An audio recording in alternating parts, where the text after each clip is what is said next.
Welcome. Today we're going to talk about logistic regression. Logistic regression is one of the most important methods in statistics and machine learning, and so it's something you should know and understand well.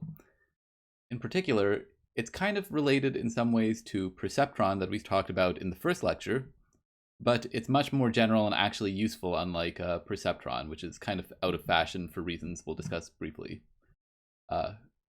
Okay, so let's start with an example to give you a kind of idea of where a logistic regression model might be a reasonable thing to try, when it might apply. So let's suppose we're just doing some sort of binary classification problem. Or let me say it like this.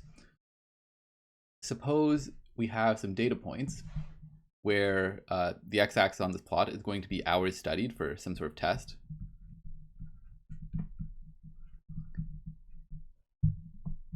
And the y-axis is going to be a binary value saying whether someone passed. So this is going to be either, of course, since you can either pass or not pass, it's going to be 1 or 0. And hours studied, I don't know, it can start maybe 0 and then like 10, 20, and so on. So now the idea is that every student in the class, let's say, studied for a different number of hours. And depending on how many hours they studied for, then they may be more or less likely to pass. So for example, if you studied 0 hours, perhaps it's very, let me say it like this. Someone who studied for 0 hours, they didn't pass. Someone who studied for, say, 2-3 hours, they also didn't pass. 5 hours, 8 hours, and so on, 10 hours. And then around maybe this many hours, you start getting people who passed, say this many, and maybe not everyone passes, of course. This is perhaps around the threshold where some people will pass and some people will not. And then, you know, as you study more and more hours, then maybe you're more likely to pass, though there's still some who will fail, let's say. So maybe let's be a bit more realistic, and there's some people who don't really need to study that much, so on like this. So this is a type of very simple type of classification problem in the sense that the more hours you study, it seems somehow correlated with whether you'll pass the exam or not, pass the class. Now, the thing is, the idea is the more hours you study, the more likely you are to pass. But the difference is, compared to perceptron, it's not just going to be a sharp threshold. Like let's draw a picture of what you might remember as the perceptron algorithm. So the perceptron algorithm, I had this caricature here where it was something like this, and we had some sort of half space which partitioned the space, and the idea is everything on one side would be a +1, and everything on the other side would be a -1. And this is the kind of image we had when we were doing perceptron, that there's never going to be a minus on that side, and there's never going to be a plus on the opposite side. So what would that look like for this type of studying problem? Well, then that would look very different in the sense that, let me just sort of overlay it here. It would be something very strict, like for example, maybe it'd be something more like if you studied more than 20 hours, then you will pass, and if you studied fewer than 20 hours, then you won't pass.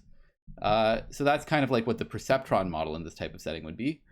But of course, this is not realistic because that's not how studying and taking tests. And in fact, most processes don't really belong like that, in the sense that there's usually not some sort of sharp threshold that causes something to go from 0 to 1 based on passing some threshold. It's usually a much softer thing, like you can imagine with hours studied, something like that, where perhaps studying more hours is going to be correlated with whether you pass or not, but it's not going to perfectly determine it. Okay, so the idea is that this type of model, let's go back to this perceptron picture we have here. The idea is that this type of model is very unrealistic because it requires your data to be linearly separable, which is not a realistic assumption for real-world data sets, such as in this example. So instead, a more reasonable thing we'd believe is maybe there exists some sort of hyperplane, something like this, which says, okay, if you're on one side, then you're more likely to be a +1, and if you're on the other side, maybe you're more likely to be a -1. And how far you are kind of determines how likely you are to be. For example, perhaps if there's a point over here, then any point over here is very, very likely to be a +1. So maybe all the points that are out here on this side of this plane are going to be a +1. And similarly, things very far on the other side are going to be a -1 for sure. But things sort of at the boundary, they can be a little bit more they can be a little bit more uncertain, in the sense that maybe there's some pluses we have on this side, and there's some minuses that we'll have on this side. So kind of what we're saying is that maybe there's some sort of separating half space here, or some separating hyperplane, which really says, okay, things further on one side make it more likely to be labeled one way, but around the boundary, it doesn't really matter too much. And it could maybe come up either way. So this is kind of the generalization of perceptron that we're going to look at. We want some sort of confidence score for individual points in terms of how likely they are to be labeled a +1. So let's sort of discuss what we mean by this sort of confidence. And we're going to turn to something known as the Bernoulli model. And this is something that we mentioned in the last lecture, in the sense that, what is the Bernoulli model? The Bernoulli model is when we have some probability that a point y, that the label y is equal to, say, 1, conditioned on some x and w. So I'm saying that given some point x and some parameter vector w, then essentially a coin is flipped, maybe an unfair coin, and if it comes up heads, then the label will be a 1, otherwise it's going to be a 0. And this probability is going to be a function of x and w. So I'm going to denote this as p of x comma w as shorthand. The probability that a point with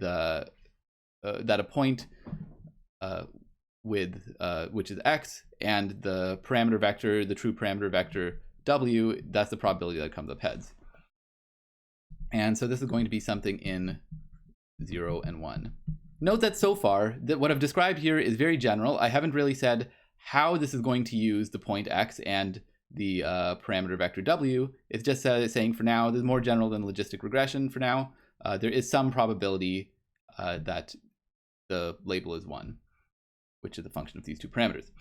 Okay, so that's, and for now we're going to focus on the class that, the case where we're going to look at binary classification only, where there's just two labels. And so this, because it's either going to be 0 or 1, then you can just write this as 1 minus p of x comma w. Good. What else do I want to say? Yeah, let's proceed. Okay, so this is the Bernoulli model, where essentially wherever a point is, then a coin is flipped and it's chosen to be labeled either 0 or 1. Oh yeah, I want to say also that we're going to be using for today's lecture 0 and 1 as labels.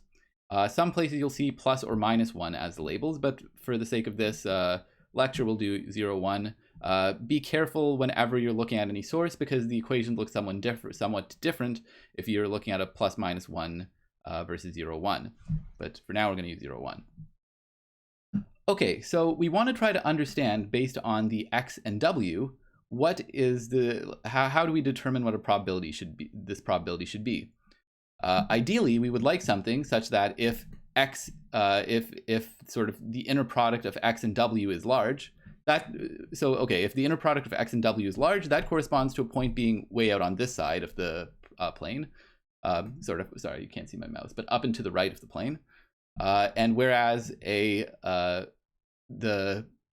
inner product of x and w being negative, very negative, it corresponds to a point being over here. So intuitively, what we'd like to say is that if the inner product is large, then this probability is going to be large.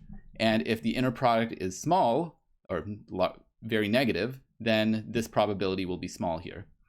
So let's try the very first possible way we could hope to have this probability. So take 1. Like I said, we want the first thing that we can do is just have p of x comma w be equal to the inner product of x and w, which essentially says if you're up and to the right of this plane in this picture, then you're going to have a large score, and if you're down and to the left of the plane, then you're going to have a very negative score. Now, this kind of captures the confidence in the sense that this value is going to be large if it's very much on that side, and negative if it's on the other side. But the issue is that, remember, we wanted to interpret this as a probability. Meanwhile, this inner product of x and w is not necessarily going to be a probability between 0 and 1. So therefore, this is not a good value. Instead, what we're going to do is we are going to reparameterize the problem in the following way. So let's see what's the better way to do this is. Well, instead, what we're going to do is the following. We're going to do the following. We're going to take the what's known as the Logit transform of this value. And in fact, we're going to use the following. We're going to say that log of p of x comma w is over 1 minus p of x comma w is equal to the inner product of x and w.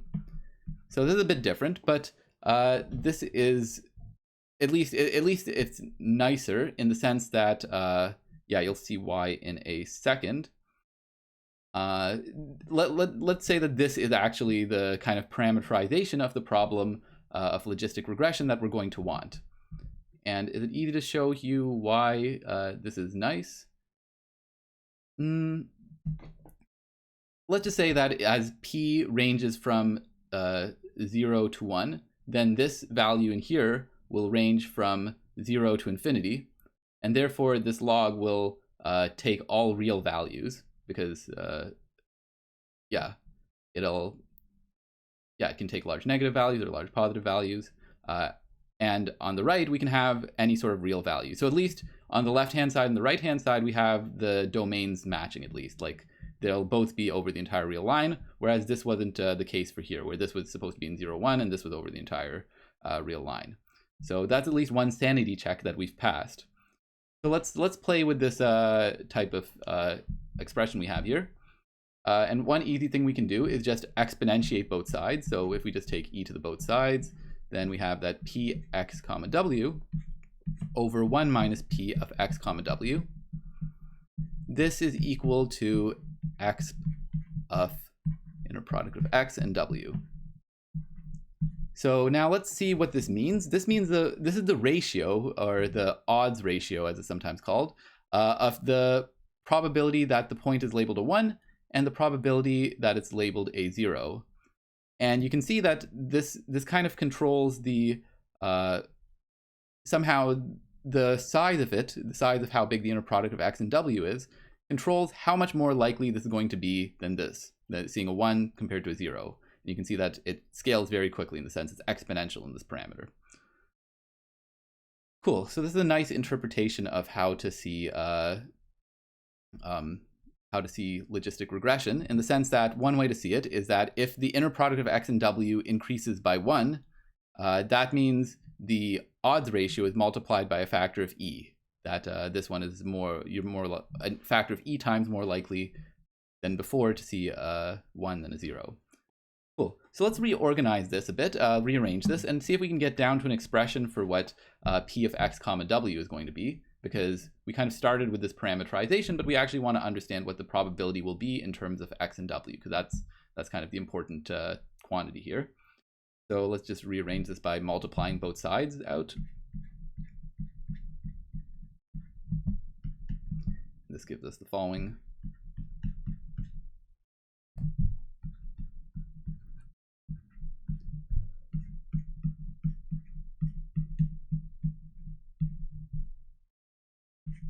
And what we're going to do is pull this pxw out onto the other side.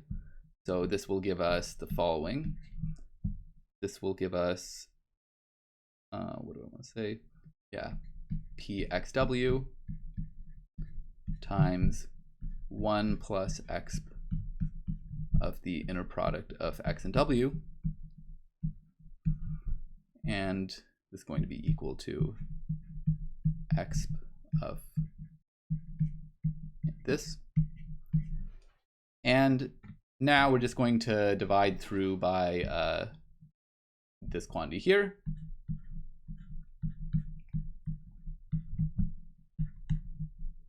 And it'll be pretty simple.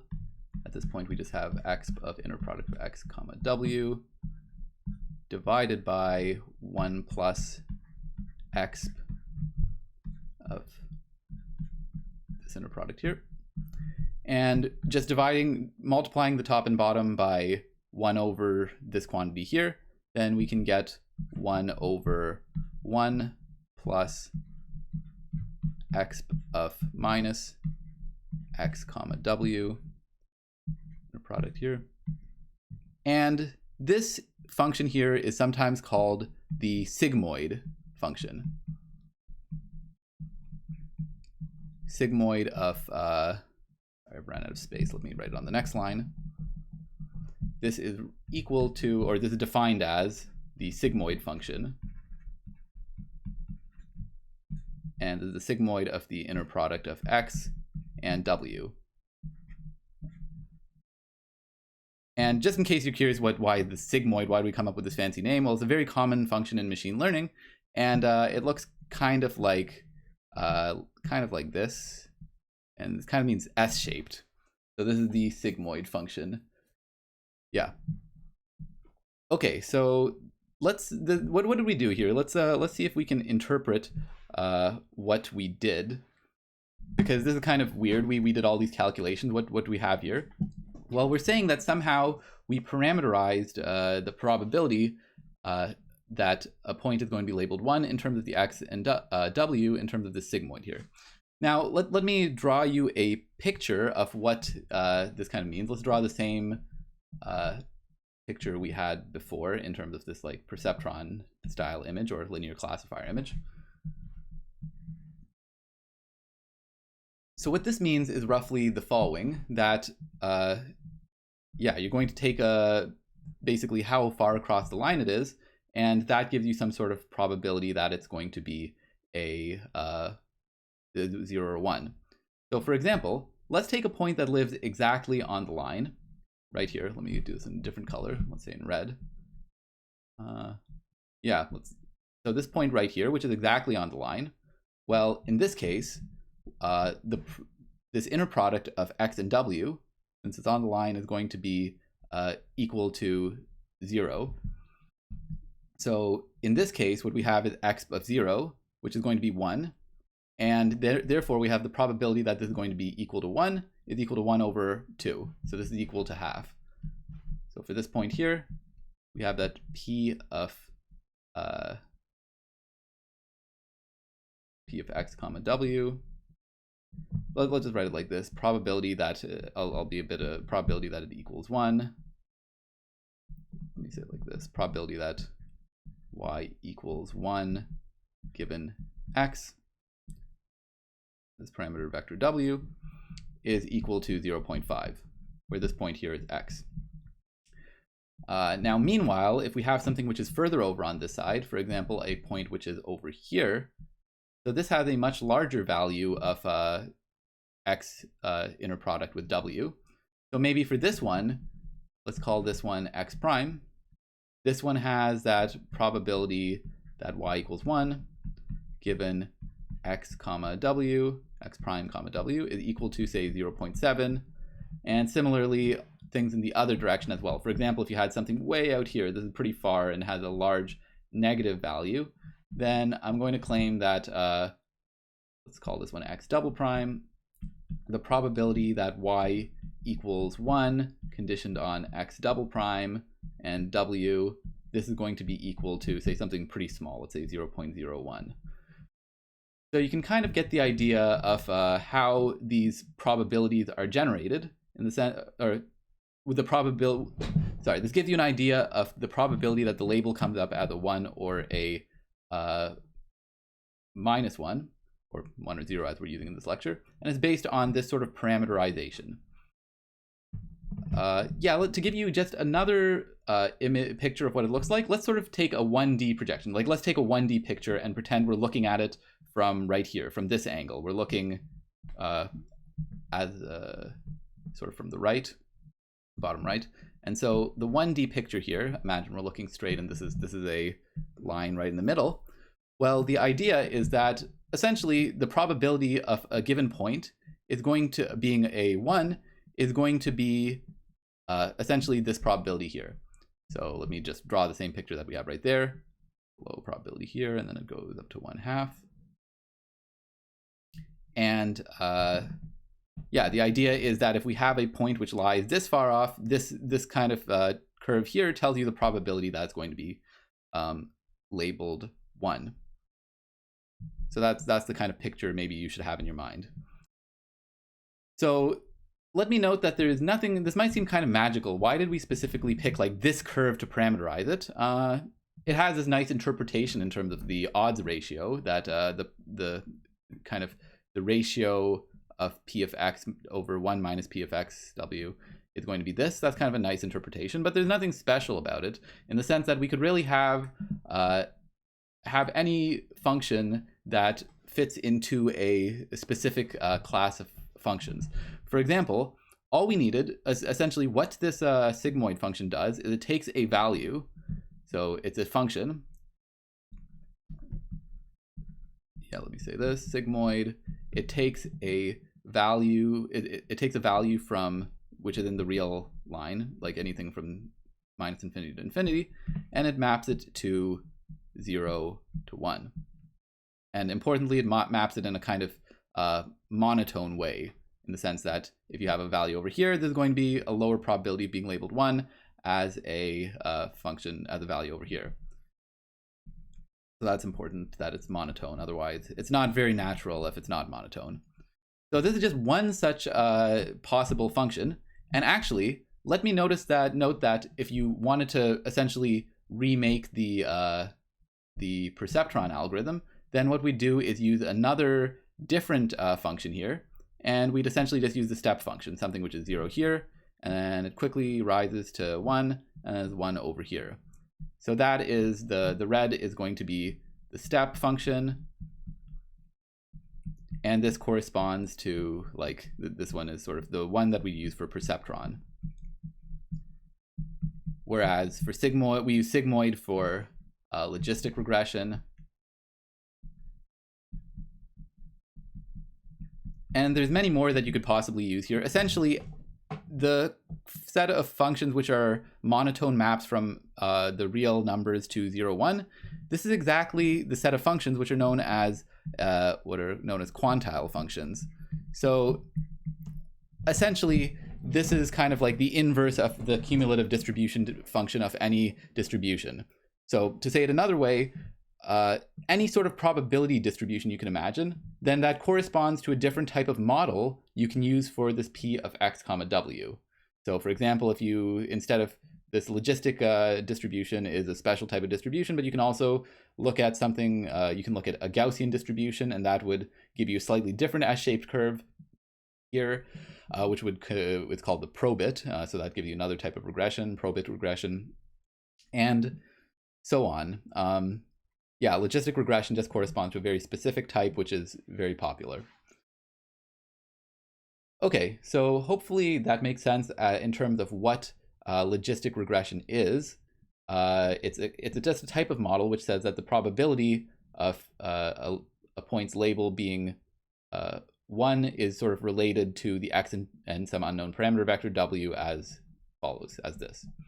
Yeah, this is kind of all the derivations we did here. This is kind of like the key one right here, just our conclusion in terms of what p of x comma w is. Cool. Now, let's suppose we've got this model and we want to be able to do some sort of prediction using something like this. Well, it's very easy to do a prediction using this function, and all we have to do is the following. Let's just write it right here again so that we're on the same page.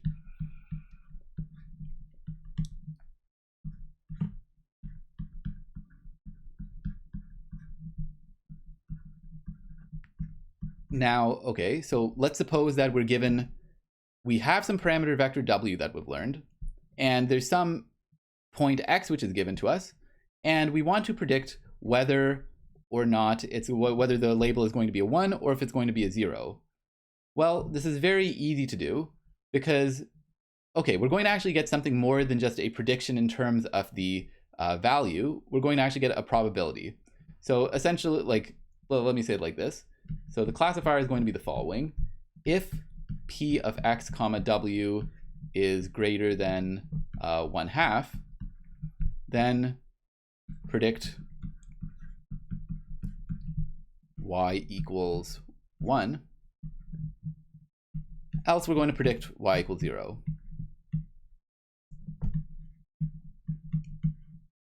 Now, yeah, you might notice that this is actually, if you think about what conditions will cause this to be greater than 1/2 versus less than 1/2, well, this actually exactly corresponds to the prediction function that we had for the perceptron, in the sense that y hat is going to be equal to the sine of w comma x.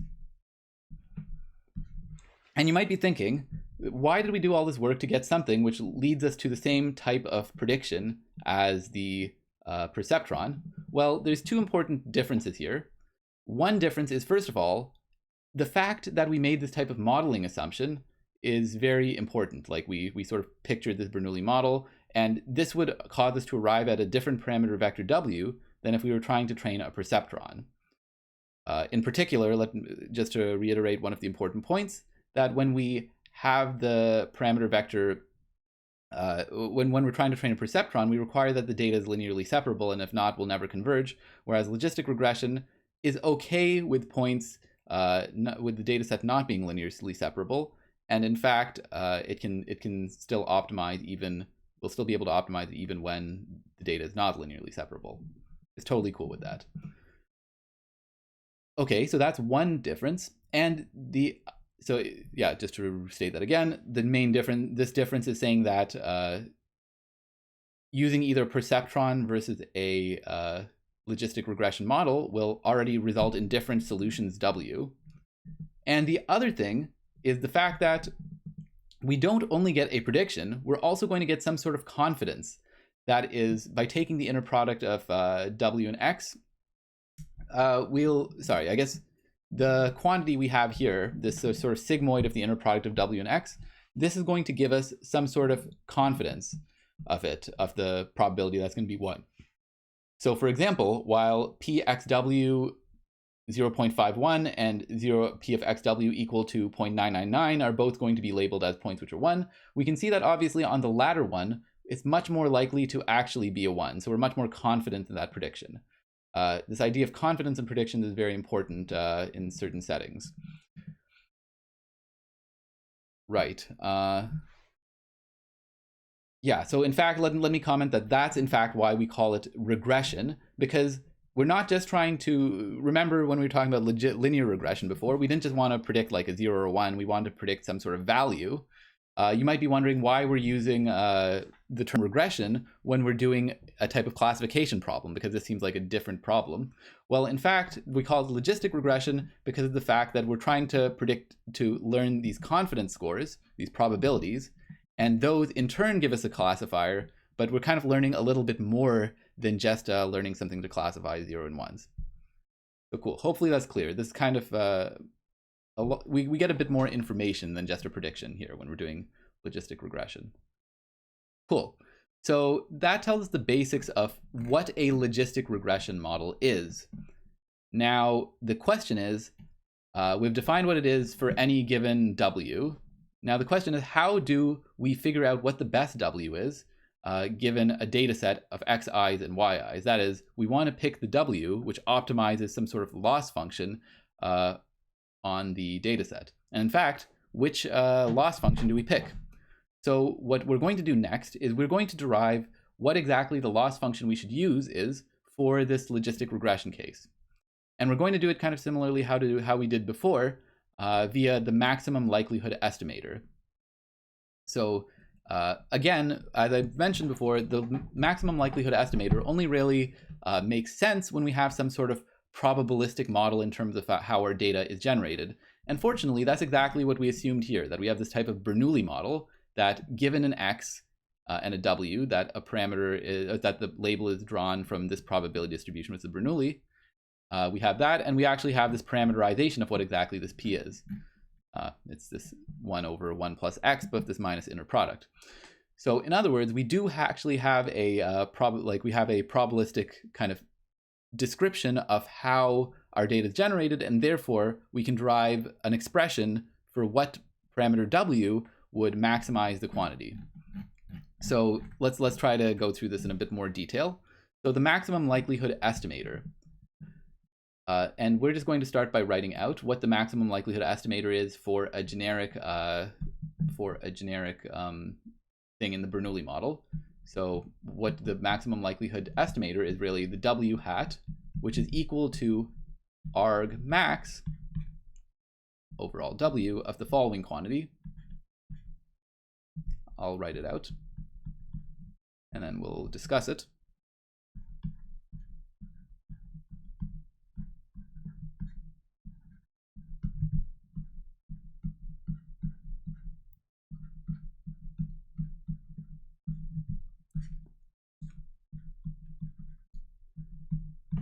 Okay, so let's discuss what this means.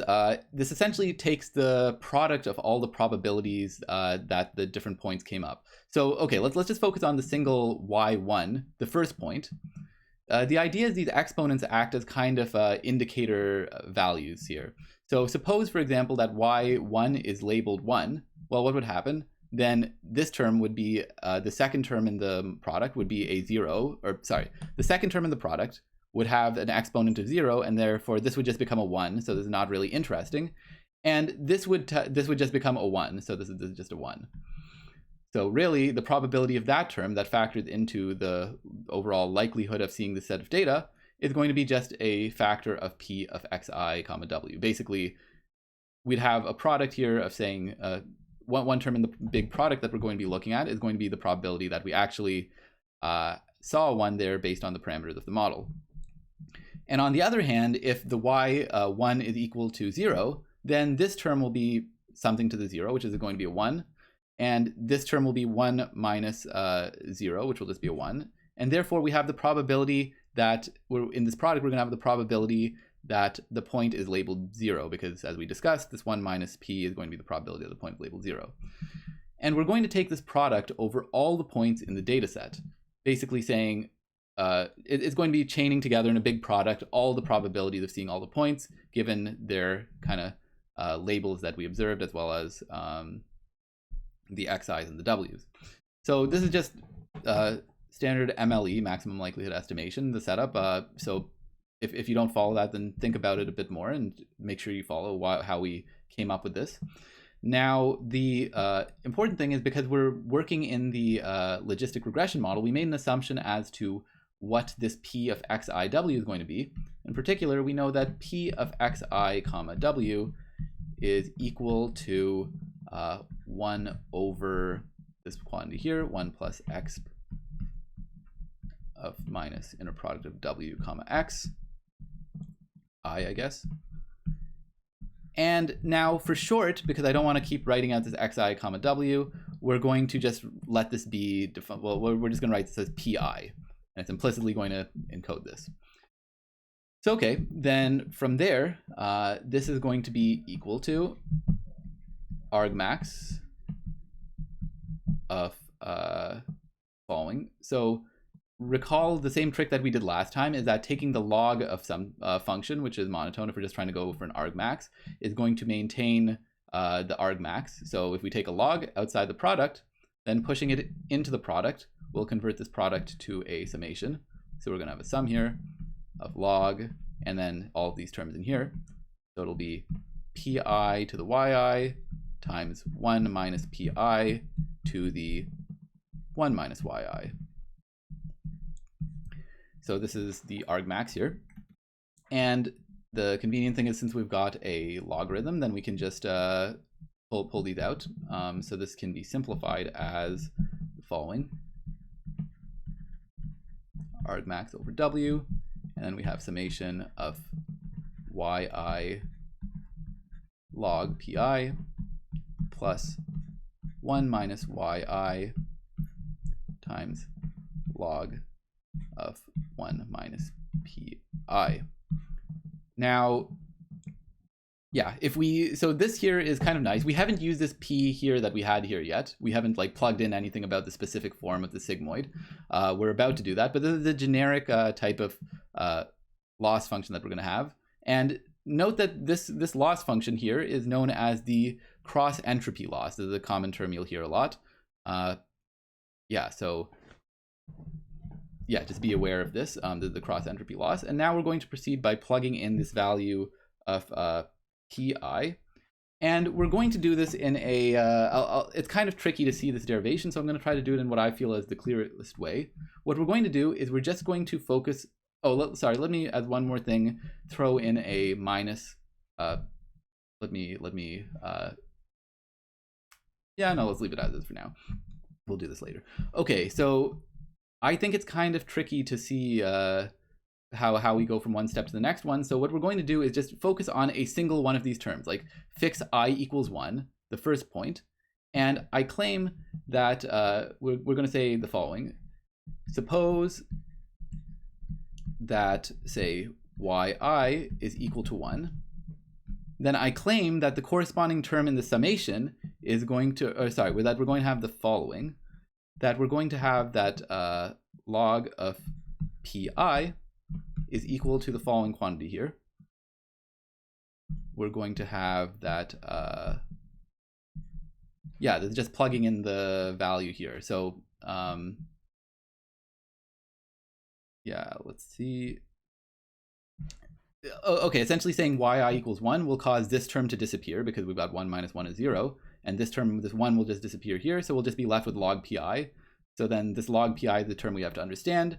And this can just be written as the quantity here, 1 plus exp of minus w in a product of xi to the minus 1, which is equal to minus log of 1 plus exp of minus inner product of w and xi. This is just standard log trick, taking the exponent out. So this is one thing you can do. You can see this matches up to this expression when you set y equals 1. And similarly, you can do the same thing. And if you have the case that yi equals 0, then you can just plug it into kind of the other term. So this term will disappear, and this term will become a 1. And here, we're going to have a log of 1 minus pi. So then this is going to be the following. Log of 1 minus pi, which is equal to exp of inner product of minus w xi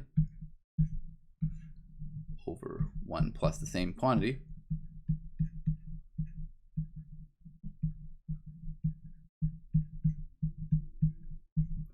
And this can be rewritten just by sort of like the same type of thing we did before. Oh, sorry, I'm missing a log here. But yeah, this can be, just as we converted to this form with the minus here, we can convert it to the same thing with a plus just by kind of multiplying the numerator and the denominator by 1 over exp of, by 1 over this term. And that'll give us something which is equal to, I'm not going to do this calculation just because I think it could get a bit, it's just a bit tedious, or it's the exact same thing as we did before, but let me just say it's going to be the following.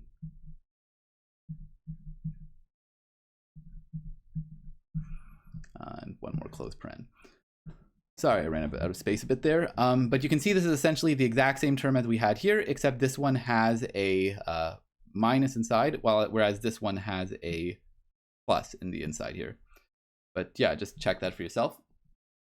Okay, so then we just did these two for the two cases where yi is equal to 1 and 0. So let's plug these into this and see if we can simplify this term we have here. So we're going to continue going from here and just sort of subbing that in. And okay, I claim that this is going to be equal to the following. I'm going to just write it and then we're going to check it afterwards to see why it makes sense. So it's going to be the following.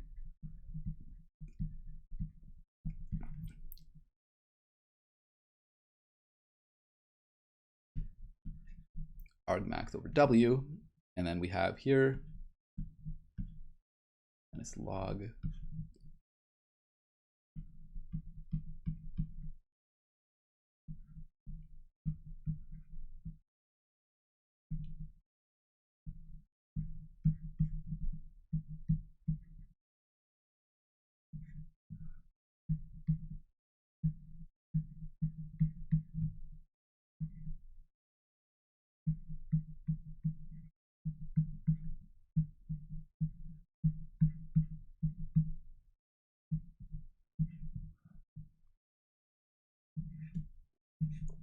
All right, so we have this rather complicated looking expression here, but let me just explain to you how this is equivalent to these two, based on these two terms we just derived here.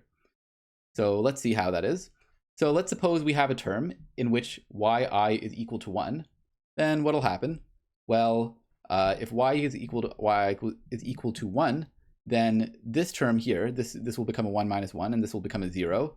So this exp of 0, this term will become 1, and this term will become exp of minus wxi. And note that this is exactly what we had here, minus log of 1 plus exp of minus w, inner product of these two. That's what we have here. So this matches in the case where yi equals 1. And how about in the other case where yi is equal to 0? Well, the opposite thing happens in the sense that this term will become 1 for the same reason. And this term here will just become plus exp of inner product of w comma xi. And so that exactly matches the term we have here, minus log of this quantity here.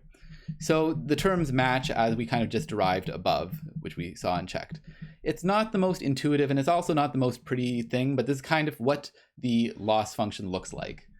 Now, there is a nice simplification we can make. Oh, let me just do one more thing which simplifies it a little bit, or something which is commonly done. One thing that is often done is changing this from an argmax to an argmin, because we often like minimization problems. And the other thing we do is normalize by the number of samples we take. So this is equal also to argmin over w of 1 over n, and then we remove this minus to change it from a max to a min. Summation of log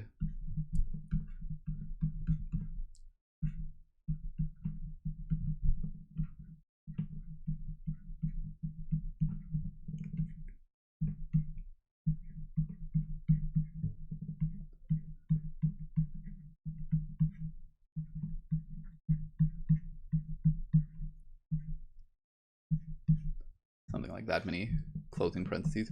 Okay, so that's the equivalent way of writing it. Now again, this is kind of a little bit ugly, and there's a more succinct way of writing it that you will see often. And the kind of thing that we're going to do is a transformation of domain in terms of, instead of looking at yi is equal plus or 0 or 1, then we're going to look at plus or minus ones for this time. So what we're going to do is we're going to let y tilde I be the following.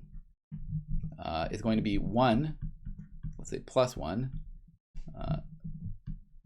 if yi is equal to 1, and minus 1 if yi equals 0. So we're just mapping zeros to minus ones and keep ones as they are. And if we do that, then in fact this quantity can be written in a much more succinct way, which as I mentioned is which is common in practice. Argmin over w of 1 over n summation log of 1 plus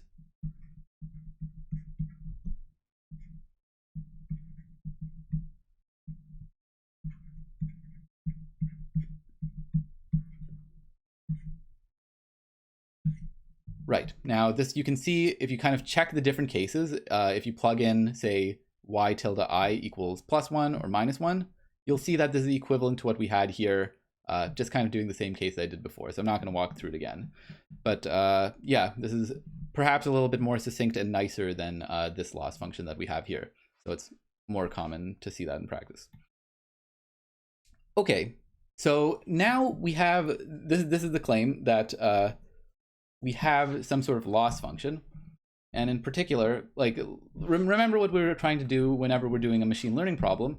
We're trying to find, like, let me write it just below. The goal is to find argmin of over w of L. All right, well, let me say it like this. We're trying to find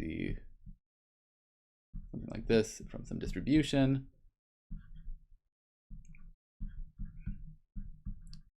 the point that minimizes the expected loss, the parameter, the point w, which minimizes the expected loss when we draw a new point from the distribution. And the way we generally do that is like the proxy for this, because we don't know what this true expression is. Instead, we do the same minimization, but over the empirical loss. So this is, again, empirical risk minimization. And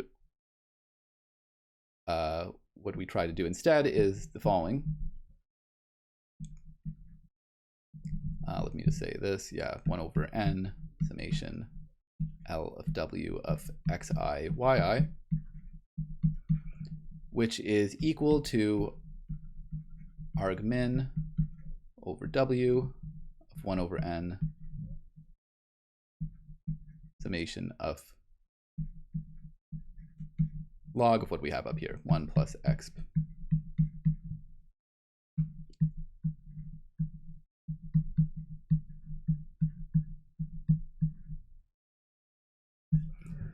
That's what we're trying to do. We're trying to find the point w, which minimizes this loss function, essentially what we just wrote up here. Now, how do we do this? Well, remember what we talked about last time with Fermat's condition. What we want to do, what we really want to do, is we want to find a point. What will be good for us? Well, I claim, I'm not going to prove it this time, the fact that this loss function is actually convex. So it's so this is one claim that, let me continue on here. So let me just write L,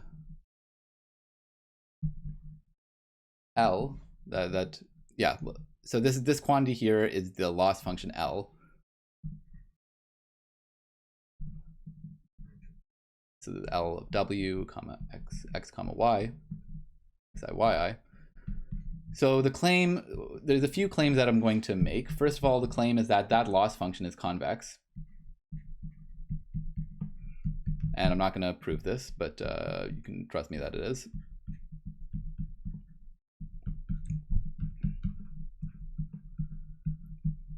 And recall what we're trying to do if we have a convex loss function, then what we want to do by Fermat's condition is we want to find a point at which the gradient of this point, the gradient is 0. So to minimize this function overall, what we're going to want is to goal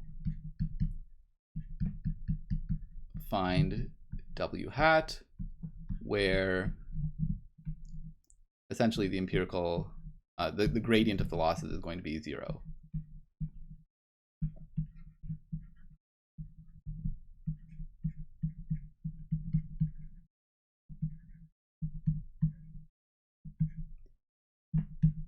So that's our goal. And how did we do this? Well, what we did before for linear regression was we actually just computed what the gradient was, and we set it equal to 0, and then solved for whatever parameter vector would give us the right answer. Now, let's try that here. Here's another claim I'm going to make. Again, I'm not going to prove this. You can work through it yourself, but this actually is kind of tricky.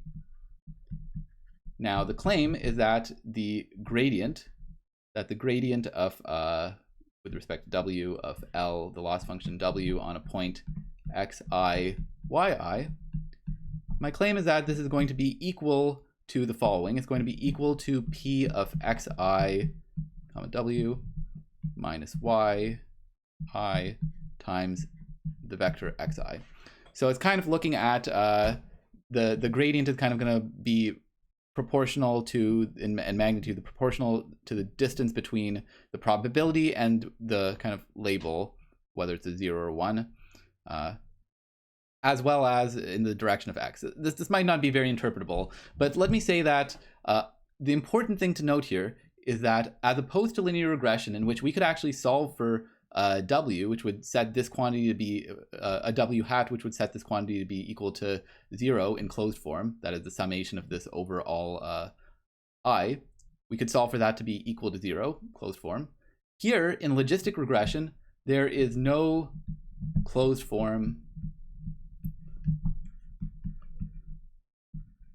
for w hat. So therefore, we have to do, it's harder to optimize in this setting than it is for linear regression. Now, let's talk about why that is, or how instead are we going to optimize this? Well, this goes to optimization, and we're going to talk about things like gradient descent, which is perhaps the most popular algorithm for optimization. And let me draw a picture of what you should do, what maybe you might think of how you can picture gradient descent in your head. So let's suppose we have some sort of loss function which looks something like this. So this is a loss function, and this is, I claim, a convex loss function. And the idea is the following. What you're going to do is you're going to start at some point. So what I'm going to describe here is not simply gradient descent. It's kind of any sort of, pretty much any sort of optimization algorithm which uses derivatives of any sort. But basically, we're going to start with some point, some initialization, and the goal is we're trying to end up here. So what we're going to do is the idea is going to be an iterative algorithm where you start here and then somehow you decide where to go and which way to go, and somehow you detect that the point is to the right, and so you go here, and this is where the next point is. So you have the next parameter vector w1, and then maybe you see, okay, you have to go to the left, and so go this way. I'm being a little bit vague here because I'm not telling you how you decide the direction yet, but we'll see that in a sec. But the idea is that these type of descent algorithms in general are going to kind of make steps which get closer and closer to the optimal parameter w star. And this is a 1D caricature, kind of a higher dimensional picture you'll often see is something that looks kind of like this, where this is kind of a 2-dimensional picture where these rings I'm drawing, they have the loss function equal at that point. For these are kind of like contours. So the idea is that what you're going to do is you're going to have some sort of point w0, and then you're going to in this space take a step over here, which gets us over closer to the optimal solution. The optimal solution is going to be here, and you're going to take a step there, and you take these little steps which get you in the right direction, and so on until you finally get to the optimum. So that's kind of what many optimization algorithms do. They start at some parameter vector and figure out how to go until eventually you get to pretty much the right solution. So let me describe how, broadly speaking, all of these algorithms work. So all these algorithms work roughly the same way, which is for t. Okay, what we do is initialize. We initialize some w0 is equal. We just initialize it somehow. Like we have to pick some parameter, which is our initial guess for what the right parameter should be, which can vary depending on what problem. And we iteratively do this following type of algorithm for many time steps. What we're going to do at each time step is we're going to first choose two things, direction for time t, which we're going to call dt, and we're going to choose a step size, also sometimes known as a learning rate, eta t. So those are two things that we're going to decide. Like kind of in this picture, the two things that we picked at each time were, first of all, whether to go left or right at a given time, and as well as how big a step to make. So those are the kind of the two things. And similarly, we had to choose the direction in which to go, and then how big a step to make, and so on. So those are the two things we're going to choose. And then all we're going to do is, after we've chosen a direction and a step size, we're just going to take a step in that direction of that size. So simply put, it's just going to be wt is equal to w of t minus 1 minus eta of t dt. Okay, sorry, I lied a bit to you. You pick the opposite direction, and y is kind of it'll be maybe clear in a second. But yeah, you pick a direction and a step size, and you essentially just update your parameter vector using that. And then you do this many times, and then you output your final parameter vector. Okay, so that's essentially almost pretty much most optimization algorithms can be fit into this type of paradigm of picking a direction and a step size and then going. Now the question is, of course, how do you pick the step size in this direction? Well, let's talk about this. How to pick. Let's start with the easy one first, or kind of the easy one in the sense that they both can, how you pick either one can change the solution a lot. But let's say how to pick eta t first, this learning rate. Well, a common thing to do is just pick a constant. We can pick it a constant in some appropriate way, and a small constant, and then we'll take constant size steps at each step, and that'll slowly make us get closer to the right solution. That's a common way to do it. Another thing to do is something which decays. For example, something like 1 over square root of t, where t is the current iteration you're on. So you can see why this might make sense, because at the beginning we need to take big steps to get to the place, and as you get closer and closer, if you take big steps, you'll overshoot, and so you want to take smaller steps. And then there's other things you can do as well, including adaptive methods, where you have some sort of ways based on wherever you are and some sort of local information, you pick how big a step to take. And we might talk about these later in the class. But for now, you can just think of like a to t as being maybe constant is simple enough.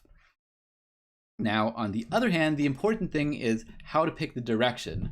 And depending on, there's a few different ways that we can pick the direction, which are common and lead to some of the most classic algorithms in this field. So for example, the most classic algorithm, like I said, is gradient descent, also called GD sometimes. And in this, we just choose that direction of t is equal to okay, it's more than the direction because I have the magnitude of the well, but essentially we just pick the direction that we go in to be equal to the gradient, the empirical gradient at the point we're at. So loss, yeah, something like this. So this says you just take, oh, sorry, I'm missing an important thing. We need the gradient here. What we do is we take the gradient, let me say the gradient with respect to the parameter w. So we take the gradient of this loss function at the current parameter set with respect to w, and that gives a direction.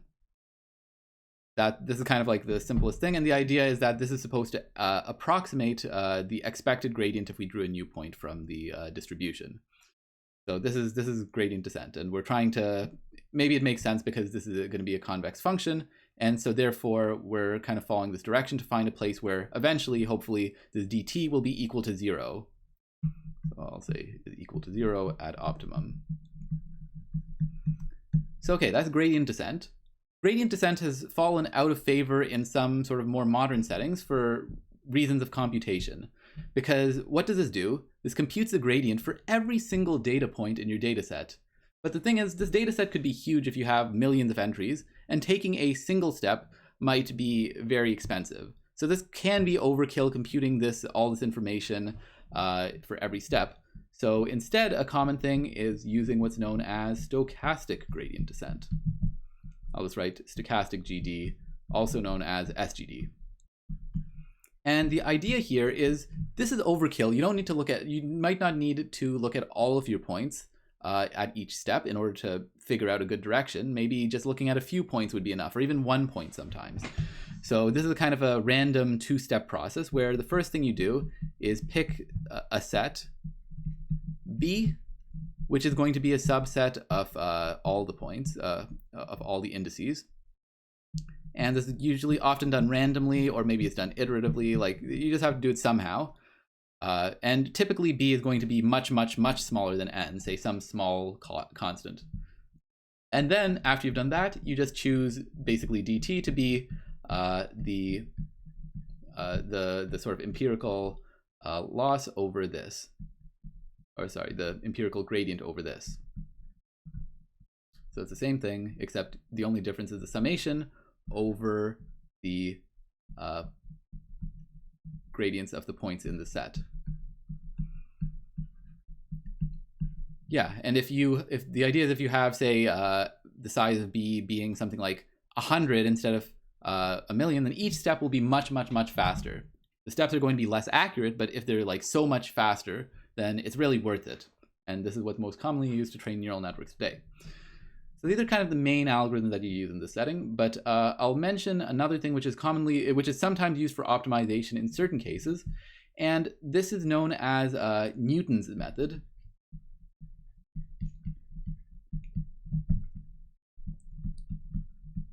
So these two here are known as first order methods, and the reason is because we use only first derivative information about it. That is, we just used the gradient, whereas Newton's method is what's known as a second order method. And we're going to roughly set, I'll try to, yeah, it's a bit of a long expression here, but it's, let me say it like this. I'll write it sort of informally first.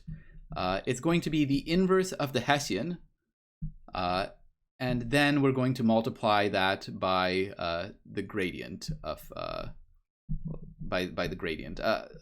Well, I'll just write it out fully and then explain it maybe a bit more. So essentially, you just do this over saying summation over all points. You take the Hessian matrix with respect to W of the current function and invert it, and then you just multiply that by the gradient.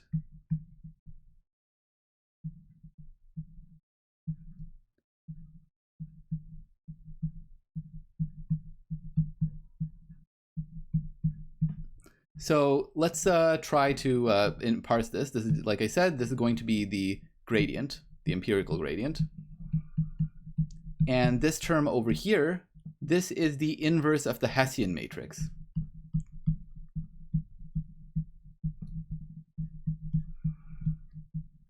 And let's just recall sort of what the dimensionality of some of these things are. This is just going to be a vector because it's the gradient, but the Hessian is going to be a matrix.